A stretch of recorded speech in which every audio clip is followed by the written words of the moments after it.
Jake Duham, Inside Hockey, here on the first day of Bruins training camp, first session actually behind us here, and I found Doug Flynn. Doug works for NESN.com. Your Bruins expert on the NESN airwaves for the new season. Doug, how are you? Doing good. Thanks for having me.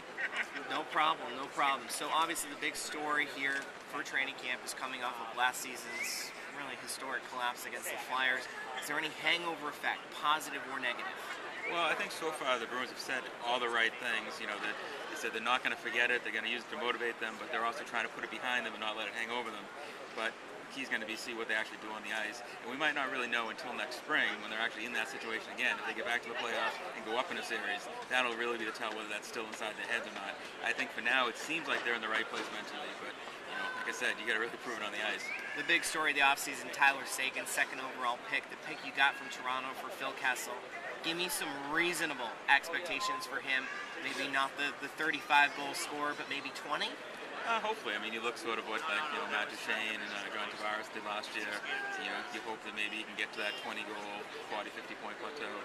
It'd be interesting to see because obviously he's going into a situation where he's not going to be a number one center, not going to be relied upon to take a horrible team and sort of try to take them to the next level. He's joining a playoff team that's a very good team, a very deep team, so there won't be as much pressure and maybe not as much ice time for him.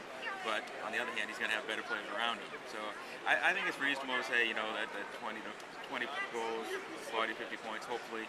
You know, he's not going to go crazy. It's not going to be another Crosby or Ovechkin type rookie year, but I don't think it's going to be a Joe Thornton in 97, 98 type of year either, where he's going to play fourth-line minutes and only get, you know, 6 or 7 goals.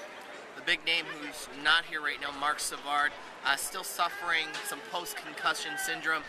You heard Claude and Peter yesterday. What do you expect from Savvy? When do you expect him back? I think that's a wide open question right now. I don't, you know, this was kind of out of the blue. You know, it seemed like everything all summer was leading towards him being here, despite all the rumors. So to have him not be here and then have that return after he came and played the playoffs, you know, it's obviously very bad news for the Bruins. Don't know how long he's going to be out. I think they have to proceed with caution here. You know, the fact that these symptoms did recur, you know, that's a huge red flag. That, you know, they got to be very careful with this guy. He is their best overall offensive player, so you don't want to do anything long term that's going to affect that ability and his ability to help this offense. So I think you're going to see them proceed with caution, and it might be a little while. If it's a little while, who on this team will step up and fill that role, that scoring role that Savvy once provided? Well, I think David Krejci's going to have to become a number one center. I think he's capable of doing that. I think he was their best player in the playoffs before he got hurt. He's going to have to prove he can do that consistently. You have Chris Bergeron, who's also an excellent center. Now you have Tyler Seguin, who is going to have to play his natural position of center, which actually might be a benefit for him.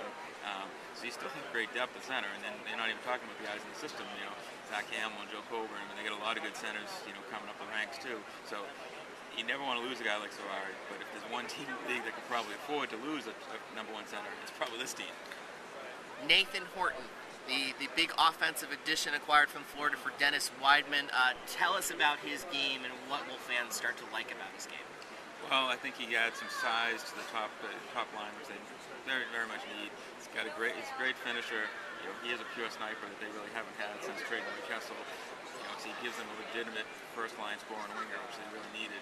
And of course, he's going to be impacted as well as long as Savard is out, because I think everyone assumed that would be the combination on the top line and let everyone else sort of slide into their respective roles. Now he's going to have to play probably with Krejci, maybe with Bergeron. Still good, still very good centers to work with, and he's still going to get plenty of opportunity to score. But it does hurt your depth when you lose a guy like that. You know, and it'll be interesting to see what kind of chemistry develops, who he works out with.